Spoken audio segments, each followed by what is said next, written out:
Pronto, então já estamos no ar. Então, vamos lá. Muito bem, então, gostaria de dar as boas-vindas a todos e todas para essa inauguração das reuniões do Laboratório de Fonética da UFSCar para o segundo semestre de 2022.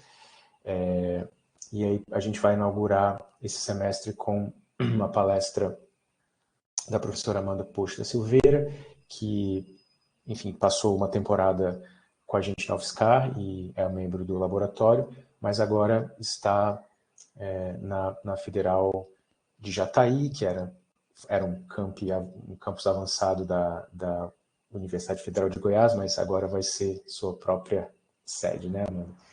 Então, tá desde universidade 2018. E vai se chamar Universidade Federal de Jataí, né? E a Amanda vai então fazer uma palestra para a gente chamada Uso de Corpora para Experimentação Linguística. Então é isso, espero que seja uma coisa útil para todos. E Amanda, passo para você então a palavra. Bacana, muito obrigada, Pablo, mais uma vez, né, pela oportunidade, né, dessa fala e de estar aqui com vocês e de disponibilizar esse conteúdo, né, que talvez seja útil, né, tanto para os nossos alunos quanto para outros pesquisadores também que têm interesse, né, no uso de corpora, tanto para análises a partir de corpora quanto para experimentação linguística também. Conhecer um pouquinho mais, né? Eu vou basear assim muito da minha fala no texto do Sardinha 2000 e complementando, né? Porque já é um textinho de 22 anos, então complementando com coisas mais atuais, assim, mas trazendo, né? Por exemplo, esse texto se chama Linguística de Corpos, Histórico e Problemático.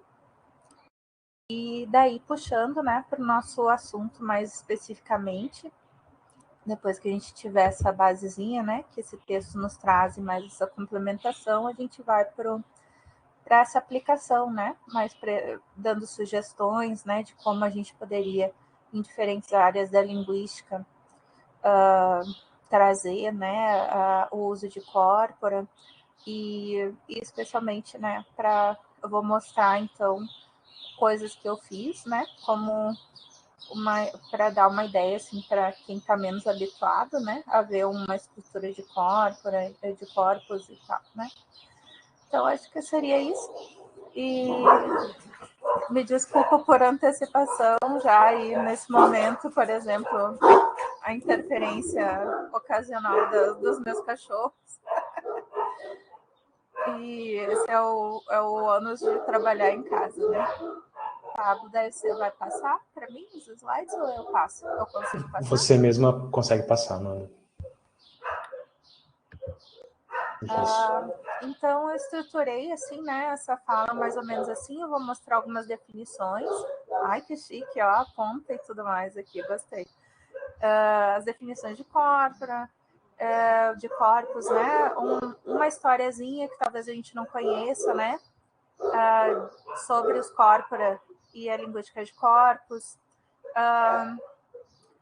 Também falar um pouco da utilidade e importância deles, né, para experimentação linguística e, por último, então, trazer esses exemplos, né, que eu tenho mais diretamente, mas se vocês forem buscar, vocês vão achar muitos outros. Eu pensei em dar uma lista de corpora aqui para vocês, mas eu achei que talvez pudesse ser um pouco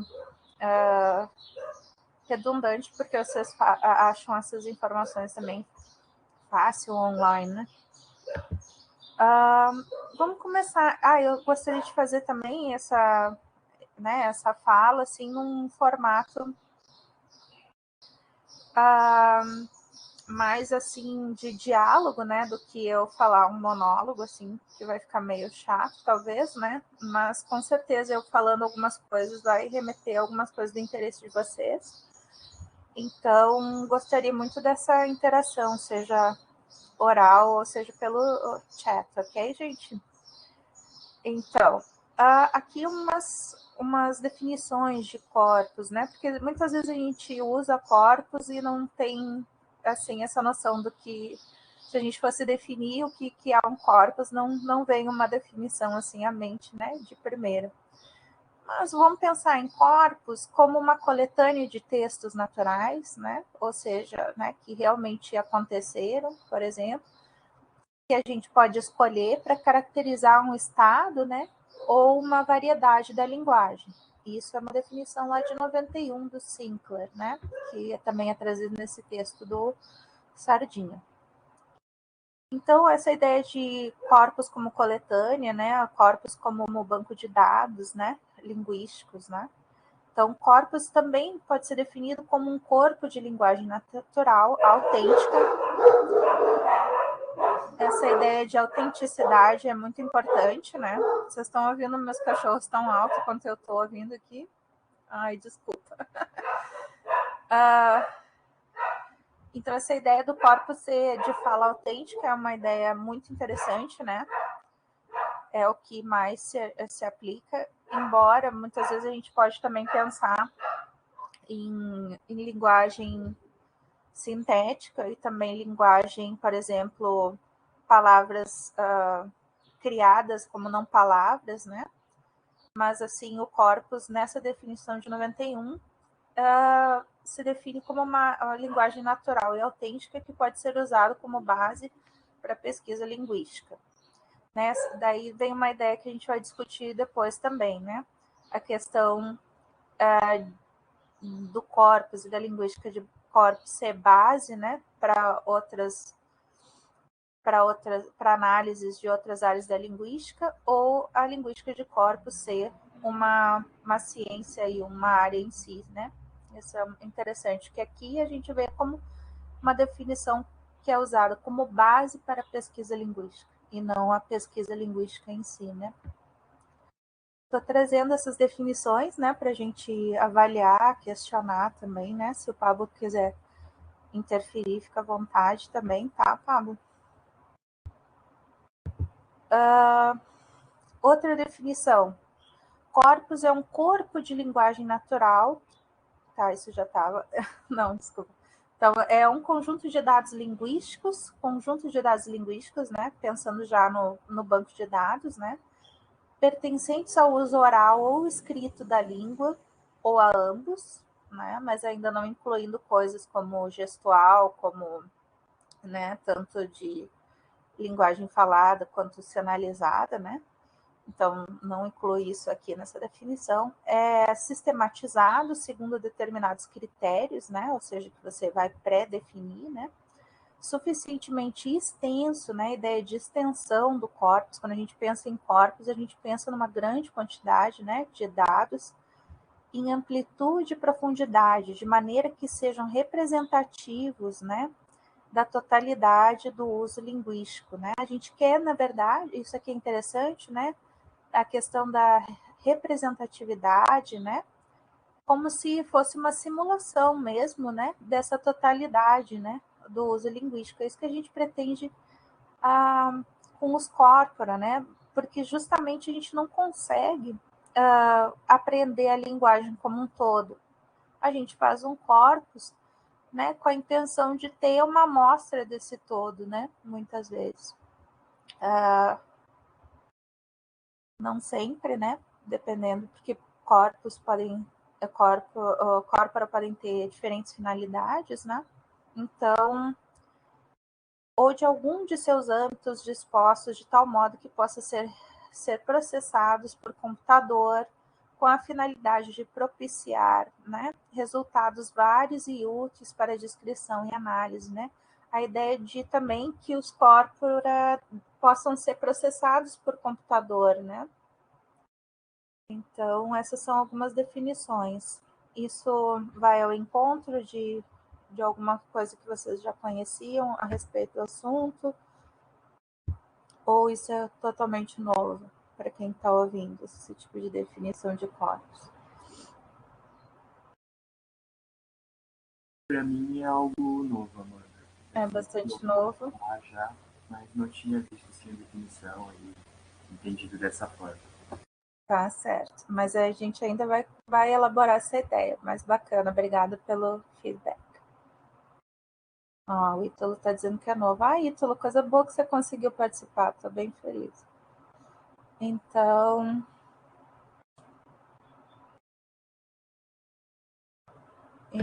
olha. Então, olhando para esse histórico, né, de corpora e da linguística de corpos, o Sardinha, então, ele vai destacar o Brown Corpus, né?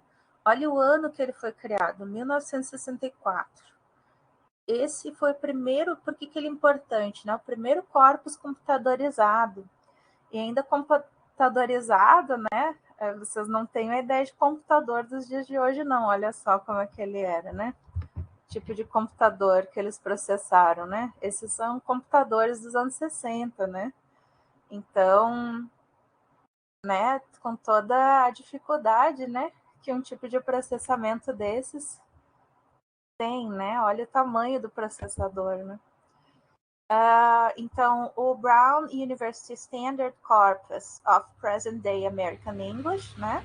Então, é o corpus da Universidade de Brown, né? Standard do inglês americano dos dias atuais, né?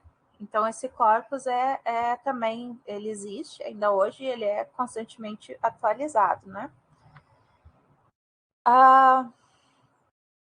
Ele tinha, então, né, uma quantidade bastante impressionante, né, de dados, né? 1 milhão de palavras, né? Visto, né, que há 58 anos atrás, né, a idade do pai de muitos de vocês, ou até avô, né, as dificuldades de se informatizar um conjunto de textos eram bastante grandes, né? Imagina que os textos eram assim, olha só, tinha que ser transferido para um computador por meio de cartões perfurados um a um, 1 milhão, tá? Contem aí. Tal era a tecnologia da época, né? Este feito por si só, né? Já inspira, né? Esse respeito e admiração. Então, aqui mais uma vez a imagem dos computadores, para vocês terem uma ideia, né? Do período em que a gente está falando. É muito longe do computador que a gente tem hoje. Eu estou com um computador agora no meu colo, um laptop, né? Que tem uma potência não sei quantas mil vezes maior do que esse computador desse tamanho ali, né? Então, é interessante a gente observar também a conjuntura em que ele foi lançado, né? Vocês imaginem que o Noam Chomsky tinha lançado o Syntactic Structures em 1957, ou seja, 7 anos antes, né, do lançamento do corpus. Vocês vejam que o corpus são interessantes para que linha, né, dentro das análises linguísticas mais empíricas, né, ou seja, que se baseiam em dados, né, mas o que tinha sido recém-lançado e era cherry on the top, né? Ou seja, era o mais avançado nas linhas de análise linguísticas, não requeria nada de dados. Ou seja, né? Porque dentro das análises gerativistas, os únicos dados que você precisa são aqueles que você intuitivamente pode produzir, né? Então, você não tem a necessidade de coleta de dados, né, de outros, né? Você pode se basear na sua própria intuição. E daí, né, meio que o corpus da Brown nasce nesse período em que até era questionado por que se investir dinheiro, né, numa coisa que não serviria, né, para análises linguísticas mais em voga. Então, eu digo, isso é da minha... Então, nesse contexto histórico, né, até eu questiono se não é de resistência científica, né, porque vai contra a vertente científica da linguística no período, né, ele foi importante, foi um impulsionador, inclusive, né, para o desenvolvimento da linguística de corpos, né, como a gente conhece hoje. E a gente tem que ter em vista também que antes do Brown, né, esse foi o primeiro corpus computadorizado, antes eles eram feitos manualmente, né? Essa coleta de dados era registrada manualmente, eram muito menores e tinha o propósito de servir, então, para o ensino de línguas principalmente, né, a partir do vocabulário. Então, você coletava vocabulário que você mesmo escrevia para servir de base, por exemplo, para o ensino de línguas. Tá? Então, a importância desse corpus Brown tem justamente esse caráter, né, da magnitude dele, né, pela primeira vez, e também a importância que ele serviu de base para outros que vieram, né? Então é interessante a gente saber e refletir sobre isso.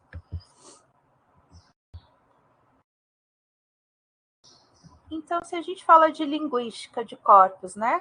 O que a linguística de corpos faz? Ela coleta, explora, né, corpora, né, que a gente cria, ou conjuntos de dados linguísticos textuais, né, que foram coletados criteriosamente com o propósito de servirem para a pesquisa de uma língua ou variedade de língua, né, linguística. Se dedica à exploração da linguagem através de evidências empíricas, né, extraídas por meio de computador. Mas eu vejo aqui que essa definição não abarca, por exemplo, corpora que não sejam textuais, de natureza textual, né, que possam ser de natureza falada ou mesmo gesticulada, né? Então a gente pode ampliar ainda essa definição de linguística de corpos, né? Visto que hoje, né, justamente com a tecnologia que a gente possui hoje, né, e em desenvolvimento, a gente consegue fazer corpora visuais, por exemplo, né? E com descrição, lógico, né? A gente pode descrever, criar tags, por exemplo, né? Descritivos ortograficamente, mas a gente pode ter corpora que mostram gestos, por exemplo, né? Então, visto isso, né? A linguística de corpos tem tomado força, principalmente com o desenvolvimento das pesquisas de cunho empírico, desde o final dos anos 80, né? Por exemplo, com as teorias linguísticas mais funcionalistas, né? E mais experimentalistas, né? Que começaram a ganhar mais evidência, que fazem justamente o uso desses dados linguísticos, ou precisam, né? Desses dados linguísticos em grande quantidade, robusto, né? Para testar suas hipóteses. Então, foi um pouco com a decadência, né, pelo menos para a psicolinguística, né, da linha, assim, estritamente gerativista, né, e um pouco mais do mix com as teorias funcionalistas e empiristas dentro dessas análises, né. Então, você precisa de dados. Então, hoje, um corpus é definido por alguns pontos essenciais. Uma coisa é a origem deles, né? Que a gente, para criar um corpus, você normalmente não vai criar um corpus inventado, você vai usar um corpus de fala ou de escrita, né? Ou de gestos autênticos. O propósito, né? Tem que ter uma finalidade. Normalmente, quando você está com um projeto de pesquisa, você cria um corpus para aquele projeto de pesquisa, né? Então tem um propósito, né? A gente carece, inclusive, de corpora que sejam mais abrangentes, né? E que sirvam a vários propósitos de pesquisa. Mas o mais comum é a gente ter um objeto de pesquisa e cria um corpus para atender, né? Coleta dados linguísticos para atender essa necessidade. Sobre a composição, né? O conteúdo do corpus deve ser criteriosamente escolhido. Então, como é que a gente vai dispor, né? Que critérios a gente vai usar para escolher esse corpus, né? Que variáveis a gente vai incluir, né? Para disposição e composição desse corpus. Tudo isso tem que ser bastante definido, né? Porque realmente essa ideia de controle, né? Tem que estar presente ali justamente para a gente ter um resultado, né, bastante confiável, né, em termos do que a gente está desses dados, né. A formatação, né, de modo a ser possível que a gente consiga ler em computador, né. Então, você pode ter um corpus de texto corrido, tudo bem, mas desde que você possa puxar num TXT ou outro formato, né, e dali você conseguir tirar padrões, né, que é o que mais a gente vai procurar nos corpora, né, desde que ele seja legível de alguma forma, mas quanto mais organizado e mais disposto ele seja, né, já em variáveis, né, pré-definidas ou não, né, o ou não eu vou explicar, melhor, né, e que seja também representativo, né, dessa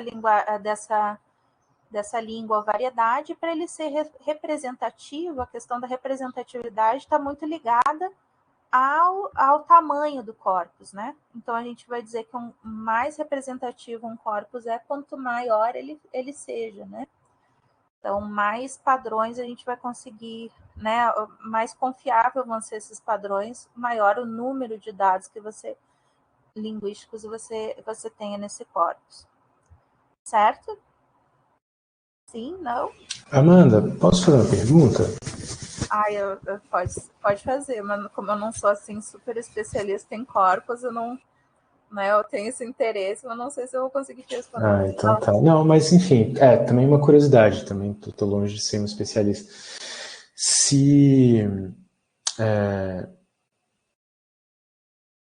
talvez isso seja uma coisa que tenha se desenvolvido mais recentemente, mas de critérios um pouco mais objetivos para determinar extensão ideal e mesmo critérios de representatividade, né? Isso a gente vai questionar mais para frente, mas em princípio, como a gente não consegue abarcar, né, toda a extensão da linguagem, fica também difícil se você soubesse toda a extensão da linguagem, né, do tamanho total dos dados linguísticos disponível, né, no meio linguístico, você conseguiria determinar, né? Mas como a gente não sabe, né?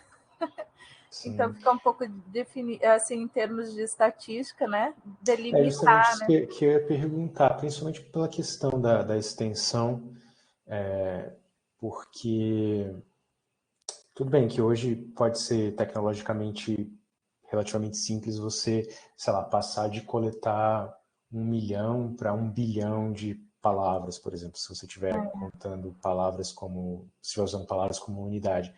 Mas pode ser que não vale a pena, digamos, você não ganha em representatividade se você passar de 1 milhão para 1 bilhão, embora possa ser mais complicado você, enfim, vale a pena você gastar os recursos.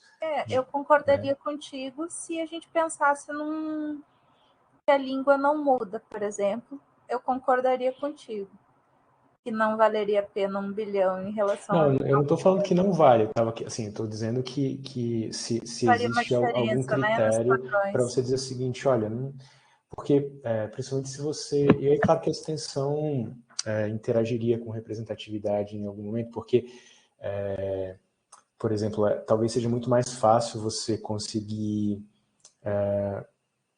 exemplos de gêneros que muito mais facilmente produzem textos que são de fácil acesso, então coisas que vão para a internet e tal. É muito mais complicado você conseguir transcrições de fala, sei lá, face a face, coisas do tipo. Então, Uma escala de 1 bilhão, né, em relação a não, bilhão. então, assim, muitas vezes quando você escala, né, bastante, você está, na verdade, só acrescentando mais exemplos que vêm de um mesmo estilo, né, de um mesmo meio, mas não necessariamente você está abarcando variedades distintas ou estilos de locução diferentes ou estilos de texto e tal, né? Eu vou pedir para você, é muito interessante essa tua reflexão, e eu diria assim que até onde eu pesquisei não tem uma resposta definida, né, para a tua pergunta, mas a gente pode refletir sobre isso quando eu falar sobre Big Data, que é o novo, né, a nova sensação da linguística de corpos, né, quando a gente fala desses dados assim de uma escala monstruosa, né, e daí a gente pode pensar realmente sobre a tua pergunta, assim, a gente vai, várias coisas que eu vou trazer aqui vão te fazer refletir um pouco sobre isso também, sabe? E eu não, se você me perguntar, não tenho uma resposta pronta, até porque também eu encontrei coisas bastante abertas nesse sentido, assim, né? Em princípio é difícil de a gente achar realmente uma escala, sabe, justamente porque a gente não tem noção dessa totalidade, né? A linguagem é uma coisa que está se transformando, né? E se desenvolvendo a cada segundo, né? Então, assim, a gente pensa que a gente tem um corpus que é representativo, talvez, né? Mas é representativo naquele momento, né? E é o que a gente vai... por isso que é bom a gente definir, né? O tempo, inclusive, que a gente coletou, né? E tudo mais, porque isso está em constante desenvolvimento. Uma coisa mais realista, realmente, seria Big Data, né? Mas é bastante complexo também, né? De analisar dados de bilhões e coisas, justamente, né? Então a gente precisa, inclusive, de computadores, né? Que consigam dar conta disso, né? Isso a gente vai ver agora adiante. Vamos continuar pensando sobre isso, então, ao longo dessa conversa. Então, o Sardinha vai falar, né? Das tipologias, né? Ele fala principalmente, né? Que os corpora podem ser falados, né? Transcrições de fala, né? São compostos por transcrições de fala, pode ser escrito, né? Baseado em textos impressos, né? Livros, revistas, né? Eu acrescento aqui que não era pensado talvez em 2000, né? Mas se a gente encontrar se ele fizesse uma reciclagem desse texto, com certeza ele ia incluir outros elementos aqui hoje em dia, né? Que os nossos computadores dão conta, né? De também corporas visuais, né, em que você tem o visual e a transcrição também escrita do que você está analisando visualmente, né? Isso é bem interessante. Mas que não estava incluído na conversa dele naquele período.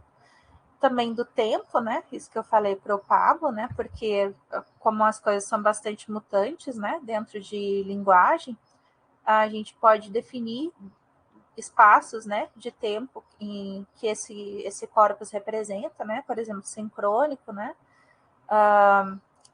que é no momento, né, ou próximo do momento em que você está coletando, diacrônico, né, que abarca diferentes períodos, o que é bem interessante, né, para uma análise de antes, depois, sociolinguística, né, contemporâneo, né, sempre vai ser o contemporâneo daquele momento, ou a menos que você esteja né, alimentando ele sempre com dados mais recentes, né?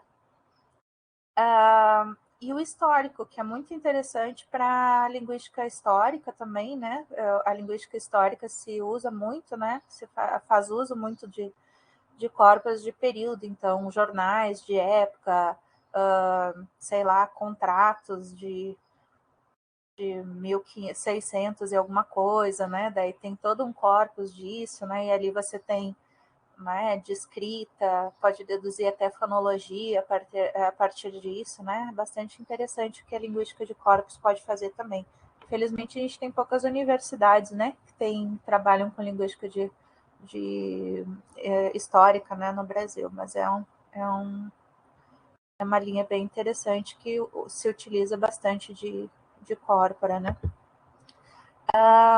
Também a seleção, né? Daí ele coloca monitor, composição é reciclada, né? Até usei esse termo para refletir o estado atual, então que você esteja sempre alimentando, né? Dinâmico, orgânico, né? Que vai, então, qualifica o monitor, né? Ou seja, né? Uma vez que você alimenta, ele vai ser um corpus dinâmico, porque ele não é estático, né? Ele vai estar sempre mudando. O oposto disso, né? É o estático, justamente, em que você tem, né, aquela amostra daquele período ou para aquela situação específica, né? E um equilibrado, que ele distribui tanto, né,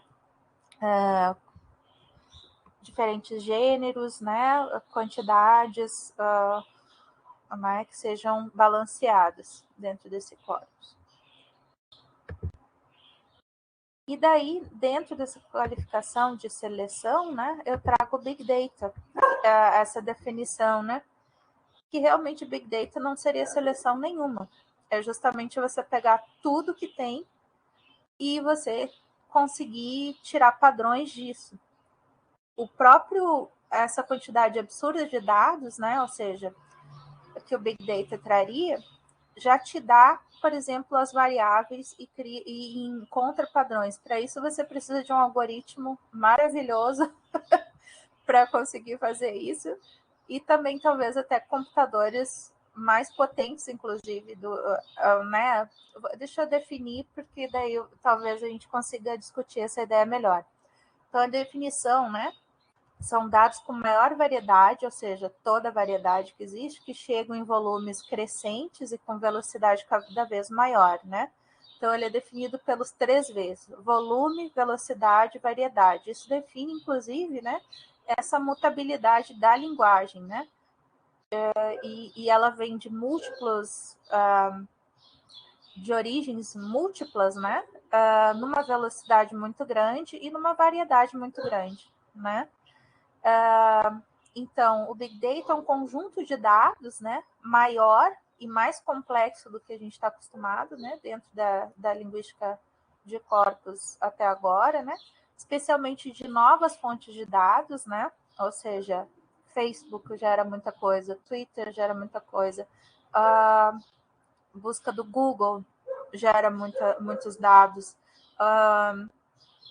né, fala gera muitos dados, né? Então, inclusive, é uma crítica, né, que é feita, né, da privacidade dos nossos dados, porque, inclusive, nessa interação aqui, provavelmente a gente está sendo copiado, né, e esses dados de fala estão sendo armazenados em algum banco de dados obscuro aí tudo que a gente tem gratuitamente, nos meios da internet, a gente tem que questionar um pouco, tá? Sabe aquela coisinha que você não leu e aceitou lá quando você entrou em qualquer coisa que você tem que aceitar, né? A gente não lê em detalhes, né? O que a gente está cedendo, né? Mas se você está recebendo alguma coisa gratuitamente, de qualidade, né? Questione como você está pagando isso, né? Normalmente com esse tipo de dados linguísticos e de fala, de escrita, né? Então, tem sido usado muito o Big Data, né? Justamente para negócios, né? Então, para vendas, né? Então, a partir dessas nossas buscas em e-mails, conteúdos de e-mails, conteúdos de interação por WhatsApp, a gente recebe de acordo, né, algumas propostas, né, de propagandas que vocês já devem ter visto aí também, né, do nosso dia a dia. Então, isso é baseado em Big Data, né? Esses dados são coletados, né, de maneira meio questionável, né? Mas assim, para você obter essa quantidade de dados, né, é uma coisa interessante, né, que a gente possa fazer isso, né? E que isso tivesse disponível, assim, de uma maneira anônima, lógico, né? Para a nossa análise, assim, do modo geral, né? Para também cientificamente, né? Que hoje em dia está muito no plano comercial e de negócios, mas cientificamente esses dados seriam muito ricos, né? Para a gente ter acesso. Mas daí, para ter acesso a esses dados cientificamente, de uma maneira ética, fica um pouco mais difícil no momento, né? Até que a gente tenha políticas para isso, né? Mas basicamente são esses dados que a gente gera na internet, né? Que são utilizados em Big Data para esses propósitos no momento, mas seria muito interessante também para análise linguística, né? A gente ainda pode, né? Então vou trazer alguns exemplos depois para vocês. Qual o benefício do Big Data, tá? É difícil, é complexo, tem muita variedade, o que pode dificultar análises, por exemplo, né? Mas qual é a vantagem, né? Você tem essas respostas completas, mais sobre a extensão, justamente, né? E sobre a relevância, porque elas têm mais informações, tem um número absurdo de informações ali, né? E essas respostas completas, né, vão justamente refletir no que o Pablo questionou, né, na confiança dos dados, né? Ou seja, né, ter a certeza que você realmente está abarcando o problema, né, que você questionou, né, com a maior credibilidade em termos da resposta possível, né? Porque realmente é toda a informação que você tem disponível ali. né, que vai te dar essa resposta, certo? É muito interessante. Quanto mais possível, então, quanto maior na escala, né, a mensagem seria essa, né, da credibilidade, né, dos dados. Quanto maior a escala, né, né, o número de dados, mais confiável seria, né, essa análise e essa resposta. Daí, quanto ao conteúdo, né, pode ser especializado, normalmente é o que a gente faz, né, porque você vai coletar corpos para uma resposta em específico, né, gêneros de fala ou gêneros textuais, ou, né, pode ser regional, dialetal, né, quando você está querendo analisar especificamente coisas mais regionais, né, e também pode ser multilingüe, pode ser de idiomas diferentes, também pode ser de aprendizes, né, ou seja, falantes não nativos, né, de alguma língua, e assim por diante, espontâneos, né. Hoje em dia tem muitos corpos de fala espontânea, por exemplo, né, que é bastante interessante para quem investiga a linguagem. Então, quanto à representatividade e extensão, né, a mensagem é essa, né? Na sua essência, um corpus, seja de qual tipo for, é tido como representativo da linguagem de um idioma ou de uma variedade dele, né? O corpus possui uma função representativa, né? É uma amostra, né? Que a gente pega da linguagem. Então, a característica mais facilmente associada a essa representatividade é justamente a extensão. Então, representatividade e extensão do corpus estão muito relacionados, né? Em poucas palavras, então, para um corpus ser representativo, ele tem que ser o maior possível, né?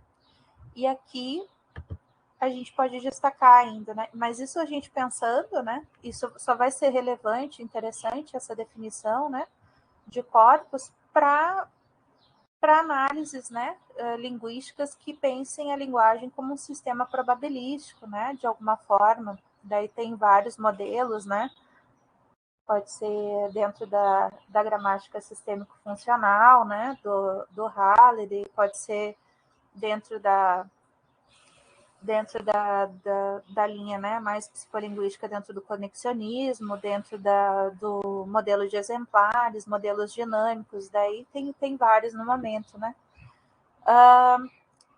E daí, se a gente olhar para o caso do léxico, né, a gente pode diferenciar as palavras entre aquelas de maior frequência, essa questão de corpos, né, para a gente identificar frequências, é uma coisa muito relacionada também, né.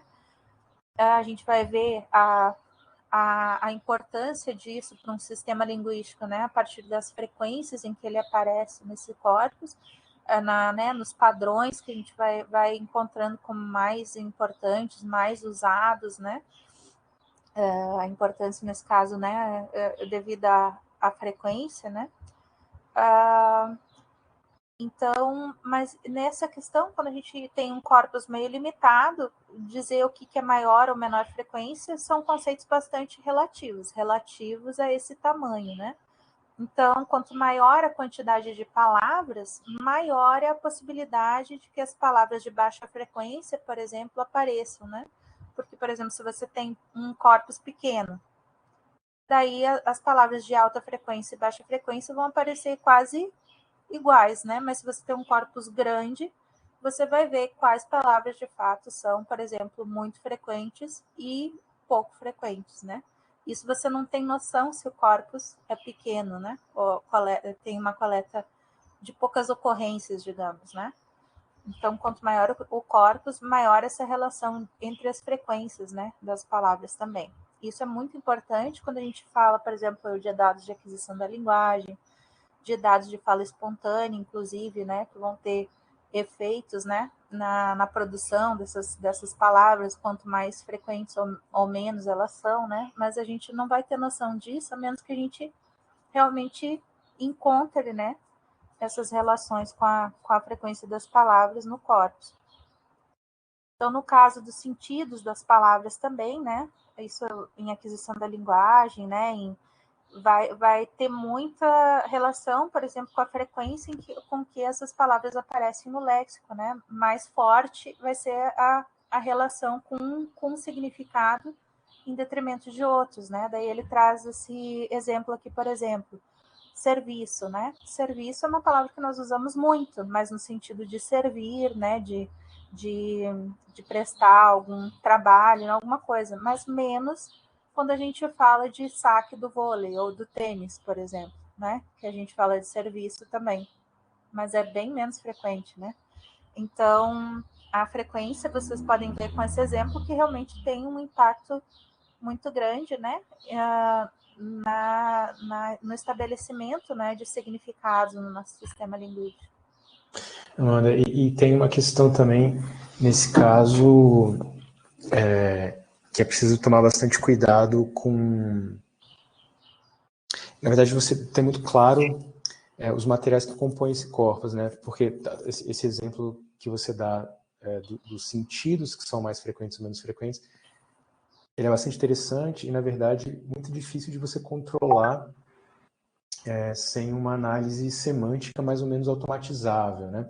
Mas eu me lembro que no começo dos anos 2000 ali, o pessoal usava muito um corpus que era o CT em folha. E aí ele era fundamentalmente composto por texto da Folha de São Paulo. E aí, assim, tudo bem que folha é uma palavra que você poderia considerar, sei lá, de razoável frequência, mas no caso, folha ali tinha uma frequência muito alta, não pelo seu significado de, enfim, parte de uma planta, né? E também não como outro significado que poderia ser comum de folha de papel, ou mesmo folha como um significado como significado de jornal de maneira genérica, mas sim como um nome próprio, né? Um nome próprio do próprio jornal, né? Então é uma coisa Aí entra bastante naquela questão da complexa, né? representatividade, né? Se teu corpus é representativo, né? Para dizer, está representando a linguagem, né? Uma amostra da linguagem. Não, é uma amostra ainda de um recorte bastante específico, né? E você tem algumas coisas, tipo o fato de que era um jornal impresso numa certa época. Então, por exemplo, me lembro também que a palavra privatização era uma palavra com razoável frequência. Por quê? Porque era um assunto que nos anos 90 foi muito popular no Brasil e a Folha de São Paulo falava muito sobre esse assunto. Então, se você fosse tomar um outro tipo de texto que não fosse de jornal, de imprensa e tal, e naqueles anos especificamente, talvez enfim, você tem sempre algumas possíveis fontes de distorção, né? Então, pois é, né? Nossa, já foram 43 minutos da nossa fala, sério? Pois é, isso é interessante de ressaltar, né? Mas então, se você tem que usar um corpus desse, é interessante o teu leitor, num artigo, né, saber essa fonte, né, e como ele é composto, né, para ter uma certa precaução, né, quanto a isso, né? Talvez, tem termos que são típicos de jornal, por exemplo, ou de assuntos de jornal, então o teu leitor vai estar consciente disso. Acho que é importante, se tiver um corpus, né, especializado como esse, que eu diria que é especializado mais, né, dentro dessa classificação que a gente tem aqui, né, deixa eu ver, ele seria mais especializado, né, tipo gênero, jornal, né, ainda de um jornal específico, né, o leitor e análise, inclusive, tem que, você não pode concluir coisas muito gerais a respeito disso, né, para essa realidade, para esse corpus, o resultado é esse, né? Mas então, visto um corpus mais abrangente, né? A gente já teria outros resultados, né? Realmente tem que estar consciente disso, é um ponto importante, né? Da onde você está tirando, né? Então, por isso que, né, de ter esses dados de de lugares mais variados e mesmo, né, quanto mais abrangente e grande possível seja, né, menor a gente incorre no problema, né, de estar usando uma fala ou uma escrita especializada demais, né, que não dê conta do fenômeno, digamos assim, que a gente encontraria na linguagem. E é isso que a gente quer, né, usando em corpos o máximo possível, dar conta, né, desse fenômeno por exemplo, conseguir generalizar isso, né, para um fenômeno que aconteça no meio linguístico, né, naturalmente, na fala natural, na escrita natural, ou seja. Então, eu falei breve histórico, mas não foi tão breve assim. O corpus, então, é essa amostra de uma população cuja dimensão a gente não conhece. Esse foi o questionamento do Pablo no início, né? Como é que eu delimito isso, né? A gente não conhece o tamanho da amostra linguística no geral, né? Né? De toda a linguagem, a gente não tem um número para isso. Inclusive, ele é crescente, né? Cada vez mais, né? Numa velocidade cada vez maior. Então, a gente não pode estabelecer qual seria o tamanho ideal, por exemplo, de uma amostra para uma dada pergunta de linguagem que a gente tem. Então, o que o Sarginha vai nos aconselhar, né, é tornar essa amostra o maior possível, né, para que ela se aproxime o mais possível da população de que ela deriva, né, sendo assim mais representativa. Então, vem a questão, de novo, da relação da representatividade com o tamanho, né, do teu corpus. Então, quanto maior é mais possível, né? A gente está no campo das possibilidades aqui, né? Quando a gente fala de frequência de corpos e tudo mais. Se aproxime o máximo possível dessa representatividade do que acontece na linguagem natural, né? Na língua natural. Daí fica uma questão aqui de tudo que eu falei até agora, né? Se a linguística de corpos é uma disciplina ou uma metodologia. Pergunta que eu acho que também não está resolvida, né? Porque em alguns pontos ela difere bastante, né? Das disciplinas, como psicolinguística, sociolinguística, semântica, porque a gente não tem um objeto definido. Qual é o objeto definido da linguística de corpos? Construir corpos. Né? Um corpus ou corpora, né? Vários. Ela não vai se dedicar a um assunto definido, ela se ocupa, então, de vários fenômenos, né? De outras áreas. Você vai investigar aspectos do léxico, da sintaxe, do texto, né? Da fonética, né? Da psicolinguística, aspectos da psicolinguística. Então, né? Realmente ela é usada, talvez, como metodologia, mas, ao mesmo tempo, ela tem métodos próprios, né, que a gente já observou aqui nessa fala, né, baseado no texto de Sardinha e outras análises. Então, fica o questionamento, né? Mas, com certeza, assim, quem conhece linguística de corpos passa a entender a relevância dela, né, para os estudos da linguagem, né, e entender também o ponto em que ela se define, né, como uma área em si, né. Então, as utilidades, né.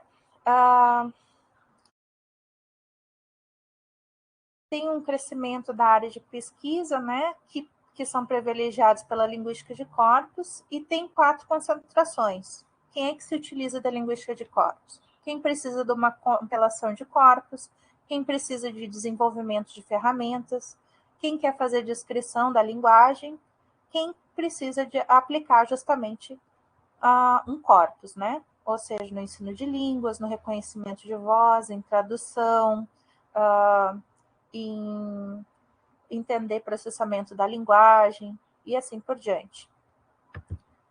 Outras utilidades, né? As pesquisas que são privilegiadas por corpora, justamente são essas, são muito diversas, né? Mas elas têm uns pontos em comum. São trabalhos empíricos, né? E analisam os padrões reais de uso em textos naturais, né? Ou seja, pesquisas baseadas em empirismo mesmo. Utiliza coletâneas grandes e criteriosas, né? Isso a gente já viu que tem que ser bastante controlado, né? Usando corpos, então, para a base da análise. Uso extensivo de computadores, tanto para as análises, né, quanto para outras técnicas, né, de estatística, simulação, né, interação. Depende de técnicas quantitativas e qualitativas, né, essas pesquisas. Então, a gente pode dar uns exemplos na sequência. Por exemplo, na fonética, né? Por exemplo, na fonética você tem que controlar variáveis bastantes, né? Que compõem tanto os estímulos, né? E o design do experimento. Por exemplo, você tem que controlar tamanho de palavra, número de fonemas, número de sílabas, né? Vai usar um léxico contemporâneo, né? Por exemplo, né? Se não for de fonética, né? De um sociofonética, né? Que olhe para um período diferente, né? Por exemplo, você usa palavras monossílabas com 3 fonemas, uma sílaba de estrutura CVC, e comparando com CVV, né? Você vai, por exemplo, você quer um número igual de estímulos, né? Para cada categoria que você for analisar. Por exemplo, você quer investigar o fonema A, né? Desculpa. Numa estrutura CVC e A numa estrutura CVV, por exemplo, vai controlar a duração, vai controlar outras coisas, né? E uma coisa que eu acho que fica meio carente, às vezes, na fonética é o controle da frequência lexical, né? Que hoje em dia, né, a gente tem visto, por exemplo, em corpora de fala espontânea, que a frequência lexical tem efeitos, né? Na fala, porque, por exemplo, palavras muito frequentes, inclusive, né, olhando para os trabalhos da Miriam Ernest, por exemplo, lá do Max Planck, ela faz umas análises como essa, por exemplo. Palavras muito frequentes, a gente não fala nem a palavra inteira. Tem muita redução, né? Então, você não controlou isso, por exemplo, nos seus estímulos, e daí colocou uma palavra bastante frequente, né? Ou vai olhar para uma palavra bastante frequente que vai sofrer esses efeitos, né? Na articulação, né? E, consequentemente, na análise acústica também depois, né? Então, fica aí o questionamento, né? Talvez para a gente ter tem trabalhos em fonética que usam explicitamente né, esses efeitos da frequência lexical como objeto, né? Por exemplo, os da Miriam Ness, acho que o Plínio também tem uns trabalhos assim, né? Não sei se o Pablo fez também alguma coisa nesse sentido. Na minha tese eu comparei, usei a frequência para ver se tinha alguma influência na atribuição de acento secundário, mas não foi um fator. Mas tinha encontrado um trabalho em inglês sobre influência de frequência de uso e alguns fenômenos rítmicos, mais especificamente métricos e tal, tinha alguma evidência de influência e tal, por isso que eu controlei, mas no meu caso não achei, mas eu acho que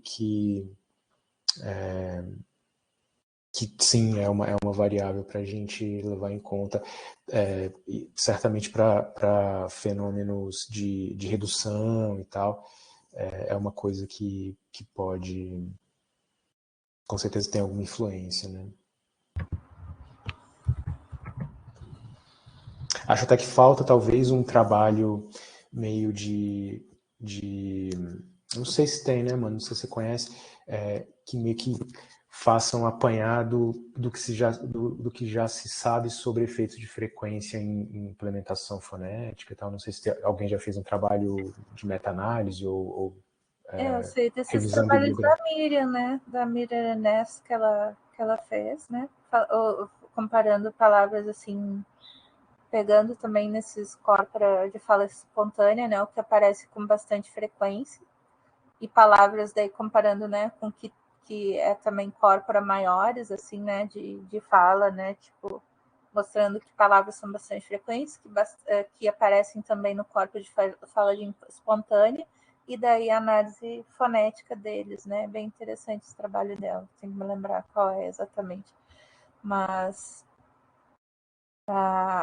né, que ela mostra, por exemplo, que palavras do holandês, por exemplo, natuurlijk, né, que é uma palavra assim, claro, como seria um claro do português, que a gente usa para tudo, né, claros, né, uma coisa de confirmação, ou de, que é muito usado na fala, né, tipo uma slang quase, né, bastante usada, e uma expressão da linguagem, né, então as palavras, nunca essa palavra é pronunciada inteira, por exemplo. É uma palavra grande, né? Então o pessoal pronuncia turlik, natur, né? E na fala nunca ela é completa, né? Daí fica a pergunta, né? Que talvez não seja nem preciso para o ouvinte ouvir essa palavra completa, então fica aquela questão do ovo da galinha, né? Um pouco, porque não se sabe se o falante não fala completa porque o ouvinte não precisa dela completa para o reconhecimento, ou o contrário, né? Ela não é falada completa, por isso ela já é reconhecida mais facilmente, ou, né? Ou, em função da frequência, enfim, fica a discussão, então, inclusive, né, se é uma questão de percepção ou de produção aí, né? Por que ela não é falada, mas tudo relativo à frequência, né? Por ela ser muito frequente, quem que não precisa, o falante ou o ouvinte, né? Que ela seja pronunciada ou ouvida completa, né? Seria nesse sentido. É bem interessante. Eu acho que eu concordo contigo que tem que ser feito mais trabalhos nesse sentido. Inclusive, te mandei uma ideia de né? Um tempinho atrás, mas eu retomo ela contigo. Então, outra área, né? Linguística histórica, né? Que eu já falei um pouquinho, né, mas dando uma ideia de uma pesquisa que precisaria, né? Busca em corpos de vocabulário científico do século XIX, da área de medicina do português brasileiro, escrito nos jornais do Rio de Janeiro. Por exemplo, alguém que queira fazer essa pesquisa vai precisar de um corpus, provavelmente de jornais, né? De jornais da época, né? E depois digitalizar e fazer uma busca desse vocabulário, por exemplo, né? E depois compreensão do arquifonema T em sílabas átonas anteriores a E, né, na fala de radialistas na região sul do Brasil nas décadas de 70 e 80. Foi bem criativa, né? Por exemplo, daí você vai lá, é um corpus de fala, você vai ter que transcrever esse corpus, e daí você vai ver, né, se tem palatalização ou não, por exemplo, no sul do Brasil. Até hoje não tem muito, mas vai que em Porto Alegre, em Curitiba, né, nesse período já tinha. Interessante dar uma olhada nisso. E é linguística histórica, né? E já se passaram algumas décadas. Daí no estudo de Libras, né, foi uma coisa que me chamou a atenção, inclusive nesse curso de pós, né, que eu acabei de dar para o pessoal da UFSCar também, né, tem a presença da Márcia aí, que trabalha com Libras, né, e muita coisa a gente começou a questionar, né, sobre corpora no geral, né, para Libras, que ou não existe, ou são muito poucos, né, mas, por exemplo, um corpus que você poderia criar, né, daí usando, nesse caso, né, a transcrição do gesto, né, por exemplo, você quer ver a iconicidade, né, o quão representativo o gesto é, né, em termos de iconicidade, né, entre crianças de 10 a 12 anos, quando elas falam de comida. Então, um corpus de sinalização sobre comida, por exemplo. Aí você vai lá, usa um programinha, né, que eu até indiquei para a Márcia, né, faz uma gravaçãozinha do gesto, né, e faz uma transcrição. É uma ideia, né? Dando várias ideias de corpo aqui. Então, a predominância ou não de gestos icônicos, né, na comunidade surda e idosa, que desenvolveu uma fala particular para comunicação com pessoas próximas e familiares. Falando ainda de iconicidade, né? Mas, por exemplo, tem pessoas que não aprenderam, né, Libras e desenvolveram uma fala, né, de gestos, né, muito particular para uso com as pessoas próximas entendem, né? Daí a gente quer ver se essa fala desse gestual é mais icônico ou menos icônico. Isso, os gestos caseiros, Márcia, esses aí você sabe melhor. Então, até me dispus, né, Pablo, a trabalhar com vocês, né, pensar um pouco essa coisa de corpos para os surdos, né. Então, é uma coisa realmente que tem pouco ainda, né, e é interessante olhar para isso. E tem muitos, né, gente, são bastante específicos nesse caso, né, mas eles podem ser mais abrangentes também, né. Então, estou pensando em pesquisas, né, que precisem de corpora específicos, mas pode ser mais abrangentes também. Na psicolinguística, então, eu ouso dizer que a gente não consegue fazer psicolinguística sem corpos, né? Daí muitas coisas, né? Medir tempos de reação, né? O reconhecimento de palavras longas ou curtas. Daí você tem que ter um corpus que te diga, né? O número de letras, por exemplo, se é em leitura, né? O número de fonemas, né? E para você delimitar isso. E ainda, a gente sabe que nos tempos de reação, né? É muito relevante a questão da frequência da palavra, né? Então, né, você pode estar querendo medir o tamanho da palavra, se é longa ou se é curta, e você não controlou a frequência da palavra. Ferrou com o experimento. Porque a gente sabe que frequência de palavra, né, para o processamento é muito importante, né? Também seguindo, né, a linha do que a gente estava comentando para a fonética, por exemplo.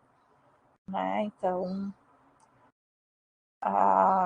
né, que quanto mais frequente a palavra, mais fácil e mais ligeiro de articular, né, e menos cuidado a gente tem. Mesma coisa para reconhecimento de palavra ortográfica, mesmo fala e coisa, também acontece na mesma velocidade, né, para palavras mais frequentes é mais rápido. Então, você tem que, de certa forma, você tem que, nessa experimentação psicolinguística, filtrar esse fator, né? Ou seja, tentar filtrar o máximo possível esse fator, né? Por controlar a frequência da palavra, se esse não for um fator que você queira investigar. Outro exemplo, tempo de reação para decisão léxico-semântica, figura na tela, tem relação semântica ou não, né? Isso foi um experimento que já foi feito há muito tempo, né? Não é nada novo, mas a gente sabe, então, se tem relação semântica, vai ser reconhecido mais fácil, se não tem, vai ter um tempo mais de elaboração, né, para reconhecer, e assim por diante. Mas isso você sabe porque você tem um corpus que te diz, isso é bastante frequente, isso é pouco frequente, isso tem relação semântica, isso não tem, né? Então, você precisa do trabalho de corpus antes de você ir para a experimentação. Senão, muita coisa pode ser... não pode ser, né? A gente pode não ter atenção a algumas coisas, né? Que podem ser importantes nos resultados que a gente obtém, né? Então, controle, né? Dos estímulos, o controle, o design do experimento, né? Contar com a busca em corpos é muito importante. Tá, aqui tem muitos, né? O SAILEX, o English Lexicon Project, tem muito mais corpora para a língua inglesa, né? Do que para qualquer outra língua no mundo. Então, é uma coisa que a gente tem que ter em conta. O Berber Sardinha foi um pioneiro, né? Na extensão e no cuidado, né? Da formação, da criação, né? Com as variáveis do corpus. Daí tem os meus aqui que eu posso mostrar para vocês também, né? Só para dar um exemplo de uma organização que fica fácil, né? Para a gente fazer uma busca, uma seleção de estímulos, por exemplo, né? Dependendo do que a gente precisa. Então, eu posso tirar aqui, Pablo, e mostrar a minha tela? Sim, sim. Tá. Daí você me diz se está aparecendo, tá? Tá, aqui foi o primeiro corpus que eu fiz. Tá aparecendo, sim. Tá, legal, obrigada. Que eu queria, por exemplo, trabalhar com palavras cognatas, né? Mas daí, ou seja, palavras que se assemelham em ortografia, em fonologia, por exemplo, réplica em inglês e réplica no português, né? São duas palavras muito parecidas, né? Ortografia só muda o diacrítico aqui, né? Em réplica no português, porque no inglês não tem, né? São praticamente iguais. Mas, por exemplo, né, que são semelhantes, cognatas são semelhantes tanto na forma quanto no significado, né? Réplica em inglês e réplica no português significam a mesma coisa, né? Daí, mas tinha um número de coisas que eu tinha que controlar, né, para determinar que essa palavra é cognata. Essas palavras são par cognato, né, do português e inglês. Eu tinha que contar o número de palavras e de semelhanças, né? Eu tinha, tanto do ponto de vista da ortografia quanto da fonologia. Eu tinha interesse em investigar o efeito no acento primário, né? Dessas palavras, né? Se ia ter uma influência maior nelas, né? Dessa transferência do conhecimento linguístico da L1, né? Ou da associação, né? Estaria tão associado, tão transferência dá uma ideia, né? Que uma coisa está separada da outra. Melhor, né? Falar em associação nesse sentido. Então, como, né? A gente normalmente vai aprender uma língua não nativa, né? Depois que a gente já estabeleceu uma língua primeira, né? Com base nos conhecimentos que a gente tem também da primeira língua, é interessante a gente ver como a gente associa esse conhecimento, né? E o quanta carga tem esse conhecimento da primeira língua, né? Quando a gente aprende palavras da segunda língua, né? E daí eu estava interessada na questão do acento, então vi a questão do acento aqui, né? E também determinei, eu precisava justamente para evitar que o efeito de frequência, né? Ou ver realmente os efeitos de frequência, eu fiz 2 trabalhos, né? Um analisando palavras de bem pouca frequência e de outras de frequência moderada. O interessante é que realmente nas palavras que a gente não conhece ou conhece menos, né? A gente realmente bota mais o efeito do que a gente tem de conhecimento sobre acento no léxico. Mas isso eu só pude controlar e especificar porque eu tinha um corpus bastante controlado. E ainda em relação ao acento, nessas palavras, né, cognatas, ainda podia ser que o acento coincidisse ou não, né? Então, tem isso também. Mas aqui vocês viram, né, que eu fiz um cálculo para determinar tanto a proximidade, né, fonético fonológico, mais próximo de né, mais parecida essa palavra quanto mais longe de nesse cálculo, né, mais distante, né, triste, unhappy, né, são bastante distantes, então é 0, nada coincide, né, nem em ortografia, nem em fonologia. Né? Mas tem um acento ali, né? Que pode ser até o mesmo, né?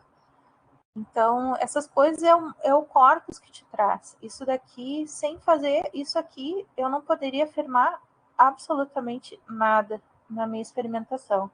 Pode ter outros problemas metodológicos na minha pesquisa, mas pelo menos a questão de corpus realmente foi bastante controlada. Outro corpus que eu fiz, né?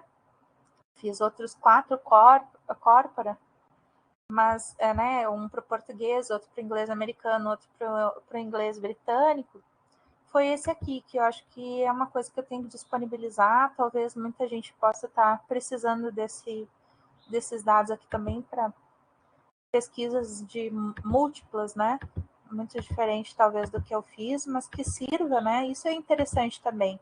Quando a gente faz os corpos, eu acho que é muito legal a gente disponibilizar, sabe, porque faz um artigo sobre ele, né, e explica o que ele é e deixa lá disponível, inclusive, para as pessoas referirem, né, quando utilizarem, né, nos trabalhos delas, mas é muito importante a gente disponibilizar, é muito importante referir também, né, quem for usar esses corpos, é interessante dizer a autoria, né, desses dados, porque também não tem teor científico se não fizer isso, né, mas aqui, por exemplo, a gente tem palavras do inglês, abacus, por exemplo, com número de letras, número de fonemas, número de sílabas, a transcrição em Sampa, né, que é essa transcrição fonética feita com os dados do computador, a distribuição fonotática, né, eu digo fonotática, mas é a estrutura silábica, né, o padrão de acento, que aqui eu criei um sisteminha, né, eu posso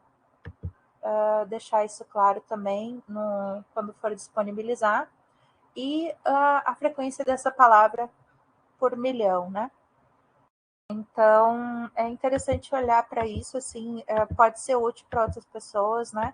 Para mim foi útil porque eu queria justamente, esse corpus é bastante grande, cada um desses, né? Que eu criei com a mesma estrutura.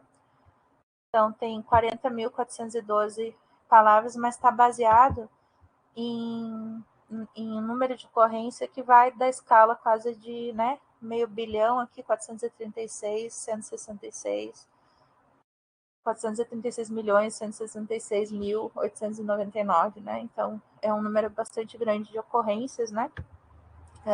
Eu explico tudo isso no capítulo lá que eu escrevi, né? Então, exemplos aqui você pode puxar aqui, né? Bota uma coisinha simples do Excel aqui, bota filtro, e aqui você puxa, ó, eu quero só palavras de uma sílaba. Daí você puxa só as palavras de uma sílaba. É muito fácil de usar, né? Tendo esses dados dispostos no Excel, por exemplo. E dessas frequências de ocorrência, você pode derivar várias outras frequências, né? Por exemplo, de vizinhança, de densidade, tudo você pode calcular a partir dessa frequência de ocorrência aqui, né? E dentro desse corpus você vai obter um número também necessário para essas coisas. Se você quer dar uma observada aqui, é referente ao item lexical, né? Mas ainda poderia ser sobre a questão de estrutura de sílaba, né, da transcrição fonética, etc. Tá bom, gente? Eu acho que eu cansei todo mundo um pouco, né?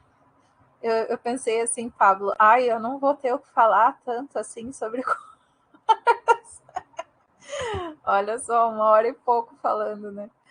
Mas enfim, olha, eu tô longe de ser uma especialista, mas eu espero que isso tenha sido interessante para vocês, né? E que eu tenha dado uma noção do quanto isso é importante para a gente que trabalha com experimentação de várias linhas da linguística, né? E quanto isso pode contribuir para as nossas pesquisas e, de repente, seja mais interessante a gente utilizar mais e mais os corpora, e se a gente criar corpora, disponibilizar também.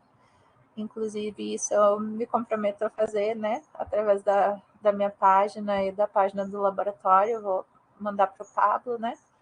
E daí eu vou pedir que isso fique disponível para quem quiser usar e achar útil, né? Muito obrigada, gente. Desculpa se eu cansei aí com a minha fala. Não, imagina, Amanda. Te agradeço bastante pela palestra. Eu acho que é um tema muito interessante.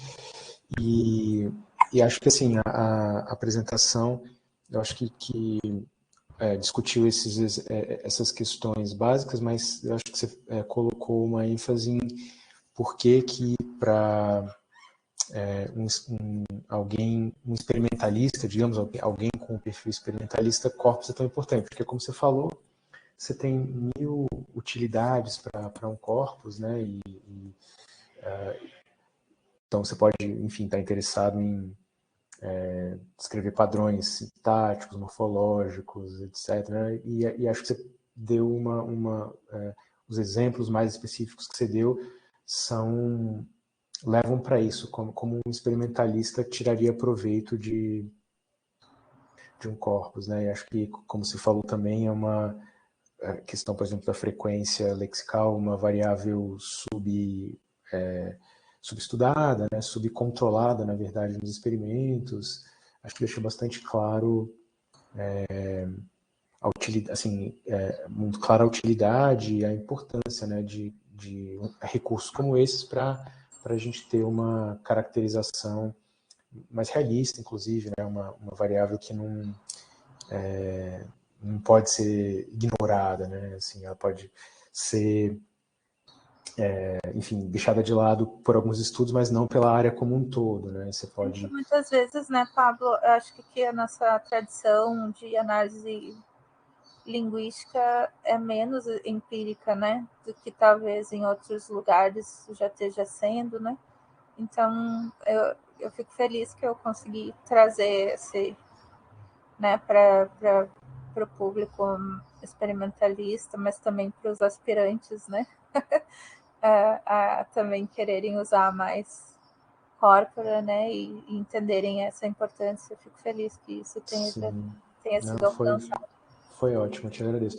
Tem uma coisa, antes de passar a palavra aqui para o Amarildo, porque tem uma coisa que eu acho que é, assim, pensando principalmente na área de fonética, fonologia, acho que a gente tem uma tradição grande de olhar para fatores estruturais, mas não para fatores de uso, né? Porque a frequência tem a ver com isso, com quanto aquela forma é usada, e isso pode ser um fator que concorre com uma questão estrutural, né? Então não dá para a gente não levar isso em conta, porque é isso, as formas necessariamente são usadas, isso tem a ver com como está representado, né, no léxico mental, então acho que a gente não pode deixar de incluir isso no horizonte, né? Fora os 1000 outros usos que o corpus tem para psicolinguística, para aquisição, para, enfim, esses outros exemplos que você deu. Né? Amarildo, a palavra é sua.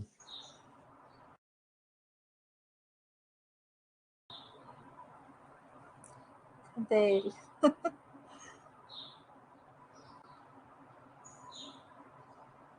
Oi, pessoal, vocês conseguem me ouvir? Agora sim. Tá. Amanda, eu queria só também parabenizar pela fala, que foi bem clara, bem direta. Obrigada. Interessante também o conteúdo da fala. Me apresentou várias coisas. E aí, indo nessa direção, eu queria fazer 2 perguntas. Fala aí. A primeira é quando você falou dos tipos de corpos, né, que você acrescentaria a dimensão visual. E aí eu até peço desculpas, parecer ingenuidade da minha parte a pergunta.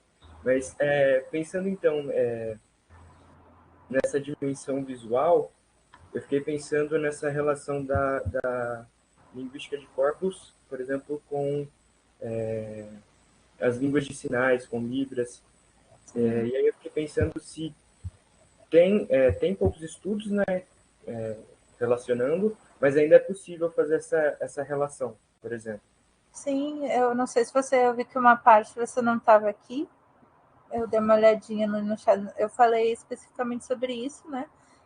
Mas assim, posso falar mais. Então, você me dá a oportunidade de falar mais, agradeço. E justamente tem programas, né?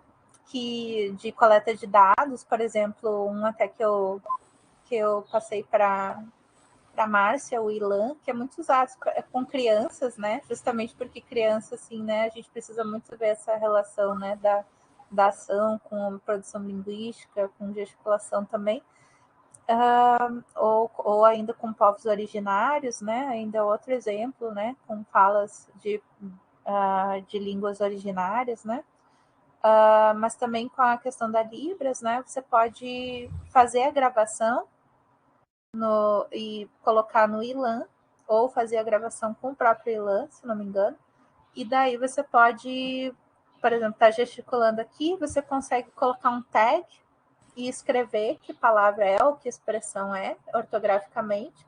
Ainda botar outro tag, botar uma classificação, por exemplo, icônico ou não icônico, né? Você consegue fazer nesse programinha, por exemplo, que associa imagem e descrição, transcrição, né? Daí você pode fazer várias classificações, depois puxar assim ainda e, né, fazer ou puramente transcrição ortográfica ou fazer essa associação do corpus com visual e ortográfico um pouco mais pesado, né? Mas nesse caso é necessário, né? Você precisa ver o gesto para fazer sentido a transcrição, né?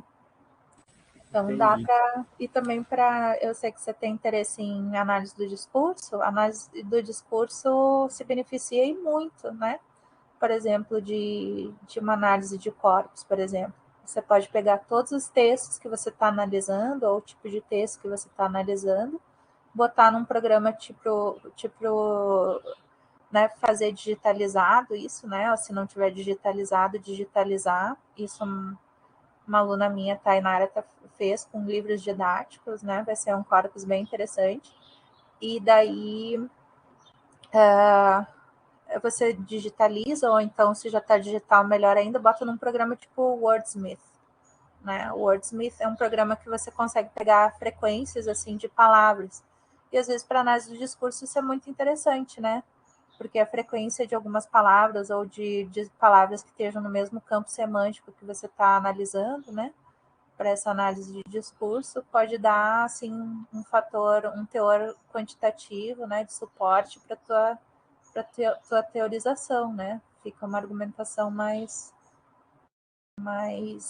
fundamentada em dados também, né? Que você pode mostrar, ó, aqui, ó, 300 vezes apareceu nesse texto essa expressão que se relaciona, me desculpa que eu não sei muito de análise de discurso, mas se relaciona a algum aspecto aí de, por exemplo, racialidade, alguma coisa, né? Por exemplo, você está querendo ver termos, né, relacionados à raça ou racialidade, né, em determinado, né, em vários textos. Daí você puxa ali pelo Wordsmith as expressões que aparecem, né, dentro desse campo semântico, por exemplo. Né? Então, é uma coisa que pode contribuir bastante. Aliás, na universidade onde eu fiz doutorado, a análise de discurso era sempre feita dessa maneira, sabe? Com mostrando muitos dados, assim, né? Nesse sentido. Eu até agradeço pela recomendação, não conhecia, eu já anotei aqui. E também pela resposta, e aí eu já aproveito para fazer a segunda pergunta, que é em relação ao conteúdo do corpus. Seria possível, então, a gente pensar,